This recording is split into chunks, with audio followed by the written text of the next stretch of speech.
아모스 8장 보겠습니다. 말씀 아모스 8장 11절에서 13절 말씀입니다. 아모스 8장 11절에서 1절에서 3절 말씀이죠. 아니야, 11절이죠. 11절에서 13절 말씀. 아모스 8장 11절에서 13절 말씀입니다.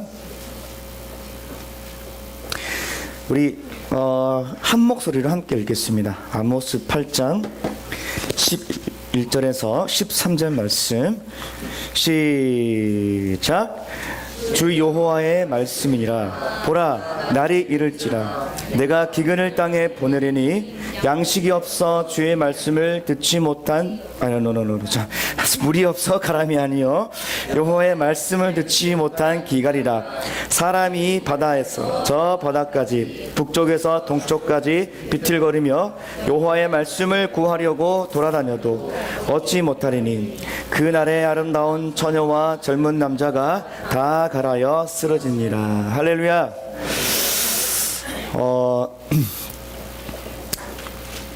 최근에 전도사님이 시간 가는지 모르게 어떤 한 책을 읽고 있었어요. 여러분 혹시 책을 읽을 때 시간 가는지 모르게 책을 읽은 적 있으신가요? 웃은 거 보니까 있네요, 그죠? 그런데 점점 뭔가 민감해지고 막 짜증이 나기 시작해요. 왜 그럴까?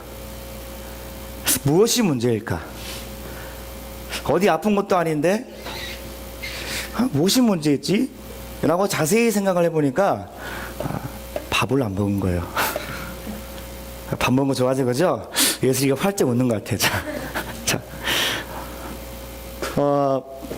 밥 먹을 때가 지나도록 정신없이 책을 보고 있었던 거예요. 그래서 당장 막 밥을 찾아서 밥을 먹으니까 기분이 헐 나아졌어요. 자, 여러분, 우리는 그쵸? 배가 고프면 매우 민감하게 반응하고 온갖 짜증을 내지만 하나님의 말씀에 대한 굶주림과 목마름에는 그닥 민감하지 못해요. 여러분, 하나님의 말씀이 배가 고파서 혹시 짜증 낸 적 있나요? 오늘 큐티 못했어. 짜증나. 오늘 성경 암송을 못했다니까. 어찌 이런 일을 쓸 수가 있어? 내가 오늘 성경을 못 읽겠어. 숨이 막혀서 못 살겠어. 답답해. 막 마음이 답답해. 내가 성경 중독 때문에 밥이 안 넘어가. 혹시 이런 적 있으신가요? 어쩌면 말씀에 대한 사모함보다 억지로 말씀을 대하는 경향이 더 많을 거예요.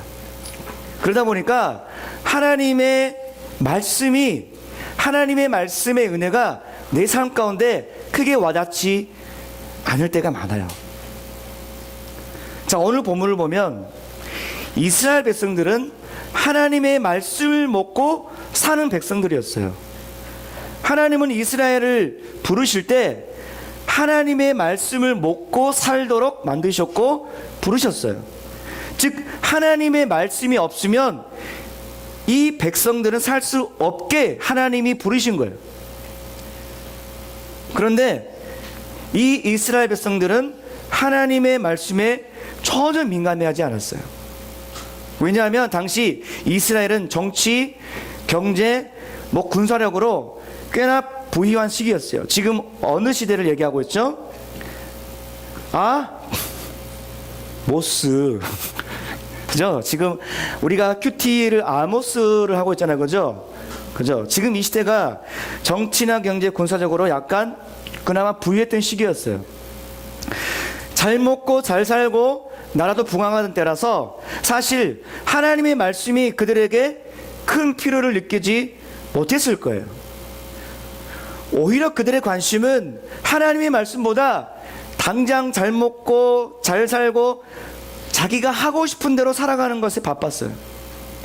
그래서 그들은 하나님의 말씀을 찾지 않기 시작했고 갈급해 하지 않게 되었어요. 자, 이에 참을 만큼 참으신 하나님께서 내가 이제 너희들에게 먹고 마실 수 없도록 내가 땅과 강 등의 심한 기근뿐 아니라 말씀도 너희에게 주지 않겠다라고 선포를 하십니다. 경고하시는 거죠. 그러니까 육적으로도 굶기고 영적으로도 굶기는 아주 무서운 심판을 내리시겠다는 거예요. 그게 아모스에서 내린 심판이에요. 그런데 이스라엘 백성들은 이 경고마저 어떻게 생각했냐면 쉽게 여겼어요. 가볍게 여겼어요. 아니 어디서 이스라엘 백성들을 보면 이런 담대함이 생기는지 궁금해요. 하나님의 그 경고에 대해서 두려움보다 일은 그냥 무덤덤하게 지나간 거예요. 왜 그럴까? 왜 어디서 이런 담대함이 생겼을까요? 여러분, 하나님의 말씀에 너무 멀리하다 보면 하나님의 경고마저 크게 와닿지 않게 돼요. 하나님과 너무 떨어져 있으면 하나님의 그 세미한 음성을 듣지 못한다는 거예요. 즉 이스라엘 백성들은 너무 깊이 타락해 버렸어요. 너무 하나님을 떠나 있었어요. 그래서 하나님의 이 무시무시한 경고, 이 두려운 경고마저 감지하지 못하고 들리지 않을 뿐더러 하나님의 말씀이 마치 꼰대처럼 귀찮다고 생각한 거예요. 쉽게 말해서 완전히 무덤덤해졌어요. 지금 이렇게 선포된 말씀도 여러분들이 만약에 전혀 찔림이 없고 마음에 어떤 전혀 감동이 없으면 내 자신을 한번 생각을 해봐야 돼요. 무덤덤해지지 않았나? 이스라엘 백성들이요, 무덤덤해진 그 결정적인 증거가 뭐냐면 죄, 거룩이 구분이 안 됐어요. 내가 지금 죄와 거룩이 구분이 되지 않게 살아간다면 나는 지금 무덤덤해졌다라고 생각하시면 돼요. 그래서 그렇게 살아가는 거예요. 이들은 신앙적으로 완전히 나태해지고 하나님을 예배하죠. 늘 성전에 있어요. 그러나 마음은 이미 하나님을 떠나 있고 하나님을 멀리하고 하나님은 진정으로 예배하지도 않고 자기들이 원하는 대로 자기들의 입맞춤대로 우상을 섬기고 세상의 이방인들보다 더 추악한 삶을 살아가는 등 자기들 마음대로 살아가기 시작했어요. 가난한 자를 노예로 팔고 억압하고 성적으로 부도덕한 삶을 살았어요. 도무지 하나님의 백성이라고 말을 하기 힘들 정도로 그들은 윤리적으로도 타락해버렸어요. 여러분 아모스 읽고 있죠? 그들의 죄예요. 지금 이들의 가장 심각한 죄가 뭐냐면 윤리적으로 완전히 타락해버렸어요. 왜? 하나님의 말씀이 그들 가운데 없으니까 그렇게 살아가는 거예요. 그런데 여러분, 행복할 것 같았던 그들의 마음에 문제가 생기기 시작합니다. 처음엔 즐거웠던 쾌락 점점 영적으로 공고해지고 피폐해지고 공허해지기 시작했어요. 그래서 그들은 이게 왜 그렇지? 왜 그렇지? 라면서 그 빈 공간을 더 채우기 위해서 어떻게 합니까? 더 자극적인 죄, 더 보이는 것, 더 먹는 것, 온갖 부도덕한 것으로 끊임없이 그 빈 공간을 채우기 시작한 거예요. 그런데 그럴수록 죄는 더 가중되었고 회복하기 어려울 정도로 그들은 타락하게 되었습니다. 자, 여러분, 성경은 바로 이것을 말하고 있는 거예요. 하나님의 말씀을 떠나면 영적인 결핍이 반드시 찾아온다는 거예요. 왜냐하면 이스라엘 백성들은 제가 아까 말씀드린 것처럼 하나님의 말씀을 먹고 살아가야 했던 백성들이었기 때문에 그래요. 그 말씀 안에는요, 구원의 길이 있었어요. 지혜가 담겨 있었어요. 생명이 담겨 있었고요, 하나님과의 소통의 길이 있었어요.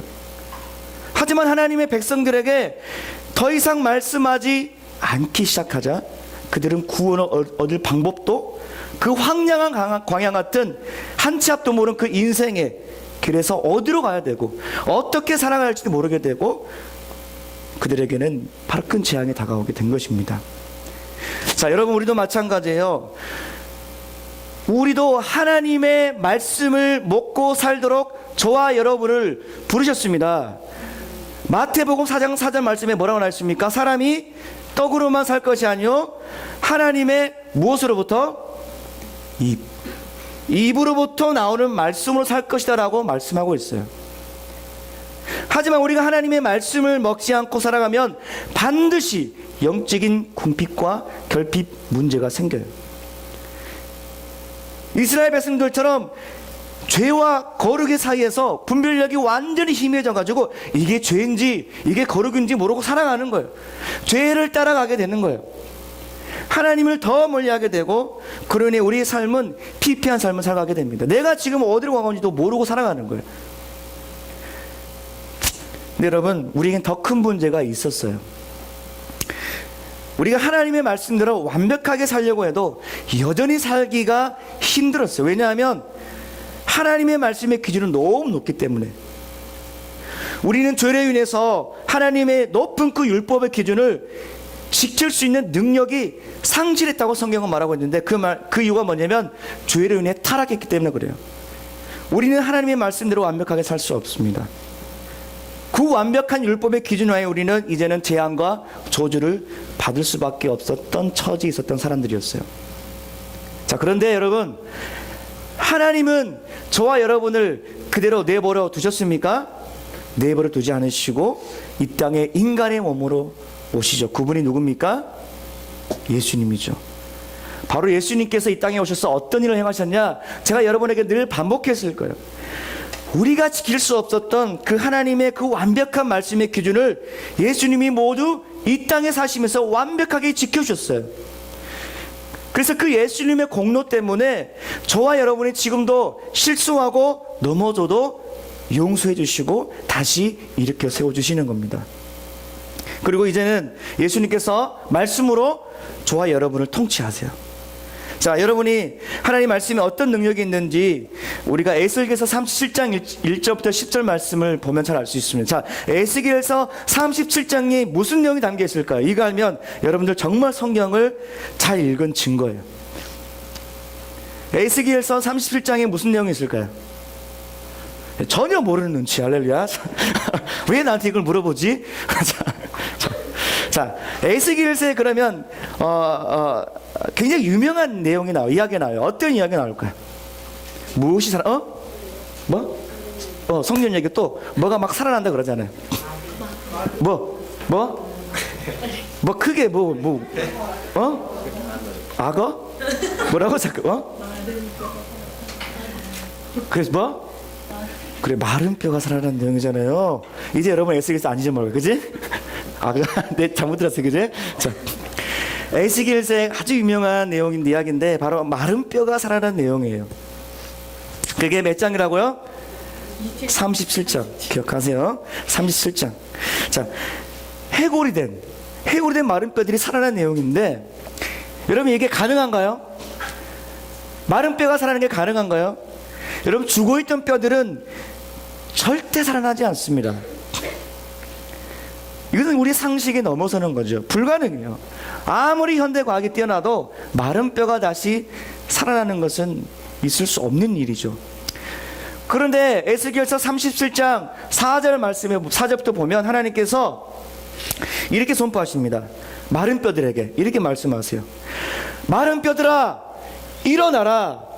내가 너희에게 생기를 들어가게 하리니 너희가 살아나리라 말씀하시니, 이에 진짜 뼈들이 꿈틀거리더니 이 뼈 저 뼈가 맞아 들어가며 뼈들이 서로 연결되고 힘줄이 생기고 살이 오르고 가죽이 덮여 살아나 버렸어요.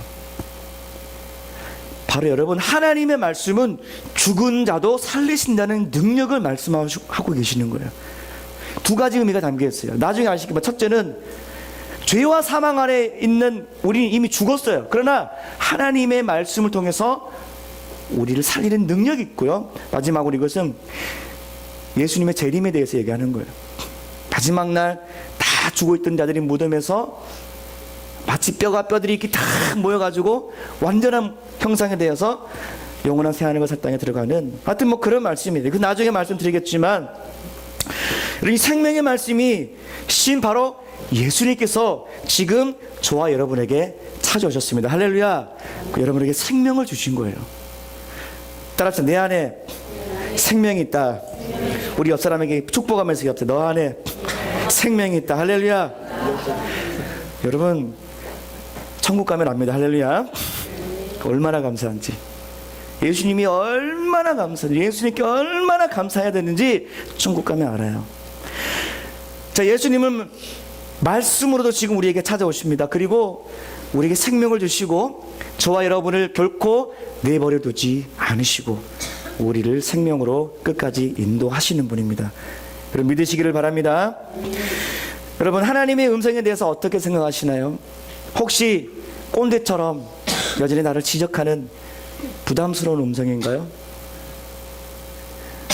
따라합시다. 하나님의 음성은 따뜻하다. 할렐루야.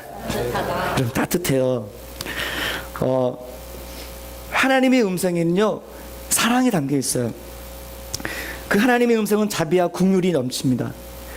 사탄은 우리가 하나님의 음성을 듣지 못하도록 방해하고 하나님의 음성을 끊임없이 왜곡해요. 그래서 그 하나님의 끝없는 그 사랑을 알지 못하게 하려고 합니다. 그래서 하나님의 따뜻한 사랑의 음성을 들으면 우리가 살아나고 회복되고 어떤 행복한 삶을 살기 때문에 그래요. 사람은 그렇게 사는 것을 원치 않습니다. 여러분 하나님의 음성을 사모합시다. 할렐루야. 그 음성이 바로 하나님의 말씀이에요. 하나님의 음성을 말씀으로 그렇게 놓으셨어요. 그 말씀의 능력을 믿으십시오. 하나님의 말씀은 나를 살리는 능력이 있습니다. 여러분들이 광야 같은 이 험난한 삶의 길을 걷다가 흔들리고 넘어지고 여러분들이 일어날 힘이 없을 때 하나님의 말씀이 나를 다시 일으켜 주시는 거예요. 여러분들이 두려워하고 있을 때, 어찌할 바를 몰라 하고 있을 때 하나님의 말씀은 그 두려움마저 넘게 해주신다는 겁니다. 여러분들이 누군가에 의해서 상한 마음 가운데 주저앉고 있을 때 하나님의 말씀은 나를 치료해 주세요. 그 상한 마음으로 주님께 드리면 주님은 언제나 따뜻한 마음으로 받아주시고 우리를 감싸주십니다. 여러분들 진정 자유케 하는 것은 세상의 어떤 방법, 먹는 것, 입는 것, 채운 것 물론 중요하죠. 그러나 이것은 우리에게 전부가 아니라는 거죠.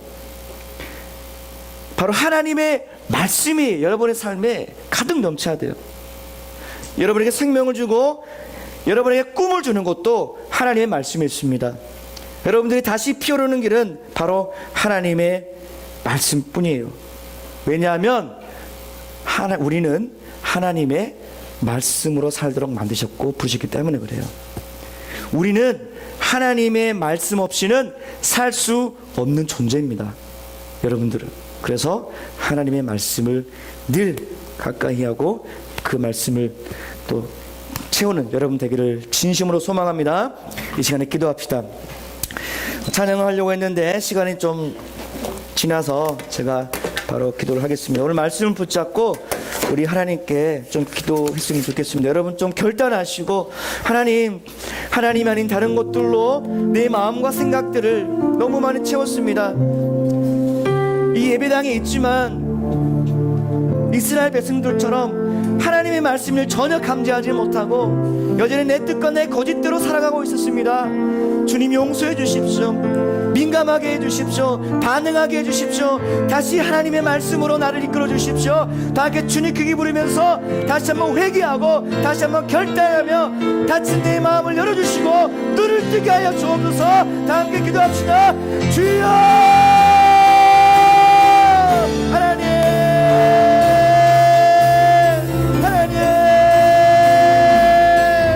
하나님의 뜻을 회개하고 내 마음과 내 뜻대로 산 걸 용서하여 주시옵소서. 하나님을 바라봅니다. 닫힌 내 눈을 여기 하시고 내 마음을 여기 하시고 내 교만과 내 어리석음들 하나님의 말씀으로 다시 채워지게 하여 주시옵소서. 나를 변화시켜 주옵소서. 하나님의 사람으로 나를 이끌어 주옵소서. 하나님 함께하여 주시옵소서. 하나님 역사하시고 하나님 인도하여 주시옵소서. 주님 함께하시면 믿습니다. 하나님께서 함께하여 주시옵소서. 아버지 감사합니다. 우리 한 가지만 더 기도합시다. 하나님의 말씀은 능력 있다고 말씀하고 있는데 저는 여러분들이 이 시간이라도 좀 간절히 기도했으면 좋겠어요. 여러분들 사실 언제 기도하겠습니까? 늘 바쁜 상황 가운데서 하나님께 제대로 기도한 시간조차 없을 거예요. 제가 여러분들에게 도와주고 싶어요. 여러분들 마음을 열고 다시 한번 내 마음속에 있는 좀 끄집어내고, 여러분이 수련회 때처럼 기도했던 것처럼 그 간절함을 가지고 기도할 때 하나님의 말씀, 하나님께서 역사하셔서 여러분 삶을 변화시키시고 여러분 안에 있는 두려움들, 상처들, 그것들을 치료하시고 감싸주실 거예요. 이 시간에 다시 한번 주님 크고 부르며, 주님을 3번 크게 부르며 기도할 때 내 안에 있는 두려움들이 있다면 이 시간에 하나님께 가지고 나아가고, 내 안에 상처들, 내 안에 염려들, 내 안에 아직 풀지 못한 문제들이 있다면 그 문제를 가지고 주님께 구하며 나아갑시다. 다 함께 주님 부르며 기도합시다. 주여, 주여, 주여. 하나님, 성령 하나님, 주님 함께하여 주시옵소서. 하나님, 우리 안에 두려움들이 있습니다. 우리 안에 상처들이 있습니다. 우리 안에 아버지의 아픔들이 있습니다. 하나님, 우리 안에 문제들이 끊임없이 넘칩니다. 어찌할 바를 몰라 하고 있습니다. 관계적인 어려움 가운데 있고 내 삶의 문제들 가운데 있습니다. 하나님이여, 우리 안에 불안함들, 내 안에 두려움들 주님 기억하여 주옵소서. 내 마음이 다시 한번 주님을 보게 하시고 믿음의 눈을 들어서 하나님을 볼 수 있도록 역사하여 주시옵소서. 주님의 끝따뜻한 사랑 가운데 내가 서게 하시고 주님이 주신 그 확신으로 나를 다시 한번 일으켜 세워 주시옵소서. 하나님이여, 내가 다시 주저앉지 않게 하시고 다시 일어설 수 있도록 나를 도와주시옵소서. 하나님이 함께하시고 있습니다. 하나님, 우리가 이 시간에 다시 한번 하나님의 말씀을 구했습니다. 그 말씀이 능력일 줄 믿습니다. 우리 삶을 다시 한번 변화시켜 주시고 내 안에 모든 염려와 두려움들, 혹 영적으로 민감하지 못했던 나의 영적으로 민감함을 다시 한번 민감하게 하시고 하나님의 음성에 늘 귀를 기울이는 제가 되게 하여 주시옵소서. 감사합니다. 예수 이름으로 기도합니다.